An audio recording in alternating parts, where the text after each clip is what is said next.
একটি ভৌতিক ধারাবাহিক গল্প, অন্ধকারের ছায়া। লেখক পিয়াল গুহ। পর্ব 1, অদৃশ্য ডাকে। চট্টগ্রামের প্রান্তিক একটি পুরানো পাড়া, যেখানে এখনো আছে গাছগাছালি আর প্রাচীন কিছু বাড়ি।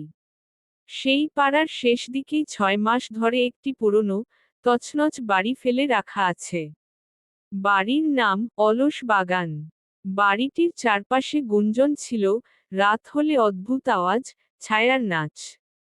উৎস একজন তরুণ মেধাবী যুবক, তার 9 বন্ধুদের নিয়ে ঠিক করল এই বাড়ির রহস্য খুঁজে বের করবে। আর উৎসের নেতৃত্বে তারা বলল, যখন সত্যকে জানার আগ্রহ জাগে, তখন ভয়ের কাছে মাথা নত করা যায় না। রাতের অন্ধকারে তারা একে একে ওই বাড়ির সামনে এসে দাঁড়ালো।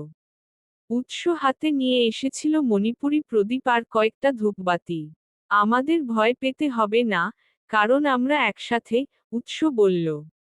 বাড়ির ভেতর ঢুকতেই বালুর গন্ধ, পুরনো কাঠের শব্দ আর অদ্ভুত ঠান্ডা বাতাস তাদের শরীর ছুঁয়ে গেল।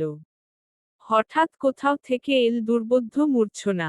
বন্ধুরা হতবাক, আর উৎস বলল, সাহসিক হও, এগো। একটা পুরনো দেহলির নিচে তারা আবিষ্কার করল একটি গোপন চিঠি। চিঠিতে লেখা ছিল, এই বাড়ি আচ্ছন্ন এক রহস্যের ঘর।